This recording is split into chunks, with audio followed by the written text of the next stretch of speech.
नमस्कार।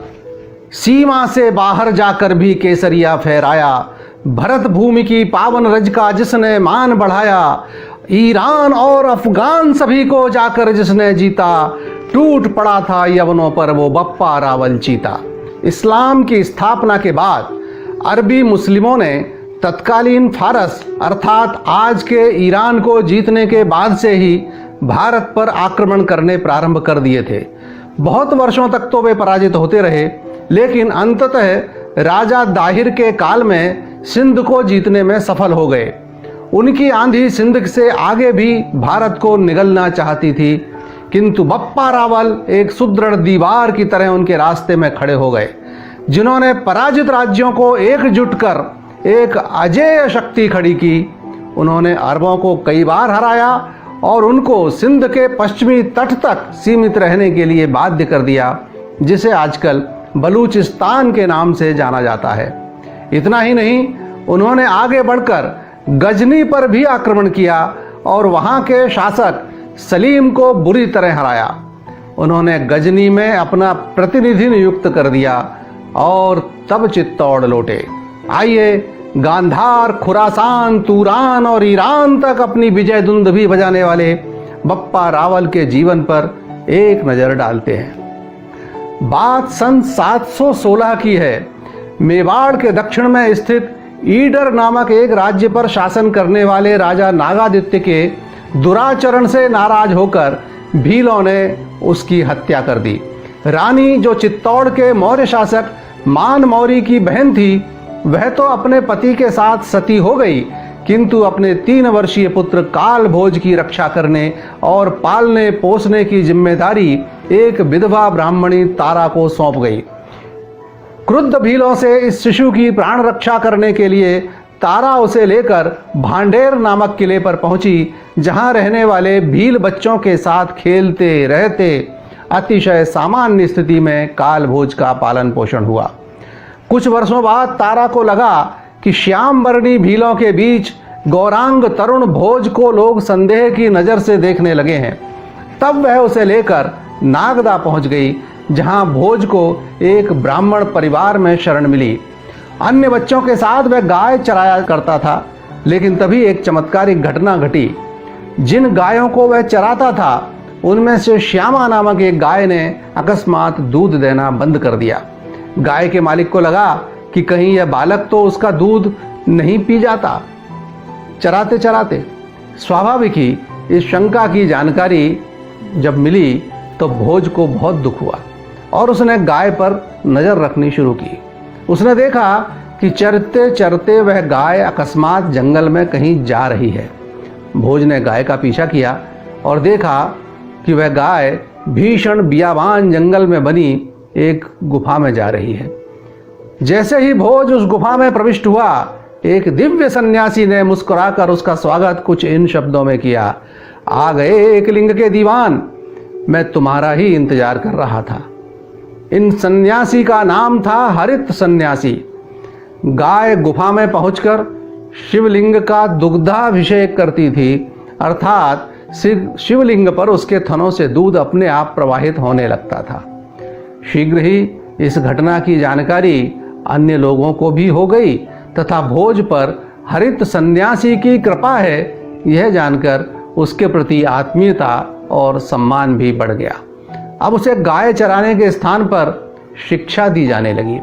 समय गुजरता गया, वह तरुणावस्था से युवावस्था में प्रवेश ही कर रहा था, तभी तारा को एक सर्प ने काट लिया।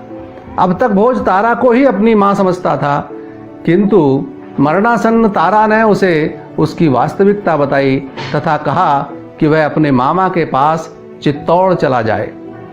यह वो समय था जब हिंदुस्तान पर अरब लुटेरों के हमले का डर बना हुआ था। अरब के लुटेरे शासकों ने मिस्र, स्पेन और ईरान को भी जीत लिया था। अब इराक का शासक अल हज्जाज अकूट संपदा से भरे पड़े हिंदुस्तान पर अपनी निगाह टेढ़ी किए हुए था। उसने सिंध पर छोटे मोटे हमले करने शुरू कर दिए, लेकिन पराजित होता रहा। बाद में अल हज्जाज के भतीजे और दामाद मोहम्मद बिन कासिम ने भी कई बार हमले किए, लेकिन दाहर सैन की सेना से उसे भी हार ही मिली। तब कासिम ने षड्यंत्र रचा और दाहर सेन की सेना में अपने सिपाहियों को महिलाओं के वस्त्र पहनाकर भेज दिया। धोखे और फरेब की यह चाल सफल रही और वीरतापूर्वक लड़ते हुए दाहर सेन ने अपने प्राणों की आहुति दे दी। इसके बाद तो अरबों के आक्रमण बिन कासिम के बाद भी होते रहे। राजस्थान के अधिकांश राज्यों को पराजय का सामना करना पड़ा। उस समय चित्तौड़ पर मौर्य वंश के मानमौरी शासन करते थे, जो अरब आक्रमणकारियों के सामने एकदम कमज़ोर सिद्ध हो रहे थे। उसी दौर में कालभोज ने चित्तौड़ में प्रवेश किया और राजा से मिलकर अपना परिचय दिया। उसका भांजा जीवित है, यह जानकर मामा और मामी स्वाभाविक रूप से अत्यंत प्रसन्न हुए और भोज को अपनी सेना में महत्वपूर्ण स्थान दिया। अंग्रेज इतिहासकार कर्नल टाड ने इसके आगे का प्रसंग कुछ इस प्रकार वर्णित किया है। जब मुस्लिम आक्रांताओं ने मेवाड़ पर हमला किया तो कालभोज अपनी सेना के साथ विदेशी आक्रांता से भूखे शेर की भांति जा भिड़ा। उसकी वीरता को देखकर मौर्य राजा मानसिंह और उसके सभी सामंत भौचक्के रह गए। जीतने के बाद भी वह रुका नहीं और जैसलमेर, जोधपुर व सौराष्ट्र के राजाओं को एकजुट कर वह सीधे गजनी की ओर बढ़ गया। ये सभी राजवंश मोहम्मद बिन कासिम से पराजित हो चुके थे। इस संयुक्त अभियान में भोज ने गजनी के तत्कालीन शासक सलीम को न केवल परास्त किया बल्कि उसकी लड़की से विवाह कर वापस लौटे। जब भोज वापस चित्तौड़ लौटे तो उन्होंने इस दौरान प्राप्त अपार संपदा मुक्त हस्त से आम जन में लुटा दी। जनता के लिए एक नया अनुभव था। तब तक किसी राजा ने ऐसी दरिया दिली नहीं दिखाई थी। आम जन ने प्यार से उसे अपने पालनहार पिता को दिया जाने वाला संबोधन दिया, बप्पा। उस दिन से आज तक सब उन्हें बप्पा रावल के नाम से ही जानते हैं। उनका असली नाम भोज तो मानो कहीं गुम ही हो गया। उनकी लोकप्रियता देखकर वह अपनी कमजोरी से शर्मिंदा राजा मानमौरी एक रात को महल छोड़कर संभवतः सन्यासी हो गए और दूसरे दिन महारानी ने दरबार में उनकी अंतिम इच्छा सभी सामंतों और सरदारों को बताई कि वह राजकाज की जिम्मेदारी बप्पा रावल को दे गए हैं। राज्यारोहण किसी कुंवारे व्यक्ति का नहीं होता। अतः जिस नागदा में कालभोज रहे थे वहाँ के राजा ने अत्यंत प्रसन्नतापूर्वक अपनी पुत्री का विवाह उनके साथ कर दिया। राज्याभिषेक के समय उनका राज तिलक किसी पुरोहित ने नहीं किया बल्कि उनके एक बाल्यकाल के साथी भील नवयुवक ने अपना अंगूठा चीर कर किया। उसके बाद तो यह प्रथा ही हो गई। चित्तौड़ के हर नरेश का राज तिलक इसी प्रकार होता रहा। महाराज बप्पा रावल के विजय अभियान उसके बाद भी जारी रहे। उन्होंने Kandahar, Kashmir, Iraq, Iran, Turan और अफगानिस्तान आदि को जीतकर उन पर शासन किया और वहाँ के शासकों की कन्याओं से विवाह किए। भविष्य के आक्रमणों की सुरक्षा हेतु उन्होंने सीमा पर सैनिक छावनी भी स्थापित की, जिसे रावलपिंडी नाम दिया गया। पाकिस्तान के इस शहर को तो हम सब जानते ही हैं। जिस हरित ऋषि ने सबसे पहले उन्हें एक लिंग का दीवान संबोधन दिया था, उनके आश्रम के पास ही आज भगवान एकलिंग जी का भव्य मंदिर विराजमान है। उदयपुर के उत्तर में कैलाशपुरी स्थित इस मंदिर का निर्माण 724 ईस्वी में बप्पा रावल ने करवाया।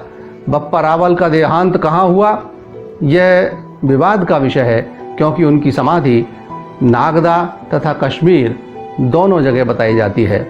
अब आप बताइए कि क्या बप्पा का पराक्रम मोहम्मद बिन कासिम से कहीं कम है? फिर क्या कारण है कि भारत में बिन कासिम द्वारा सिंध के राजा दाहिर को हराने का प्रसंग तो पढ़ाया जाता है, किंतु बप्पा रावल के विजय अभियानों की चर्चा ही नहीं होती। प्रजावत्सल देश रक्षक बप्पा रावल की यह गाथा अब सोशल मीडिया की जन पत्रकारिता के युग में जन जन तक पहुंचे, इस आशा और विश्वास के साथ सभी बंधुओं का सादर अभिवादन। नमस्कार।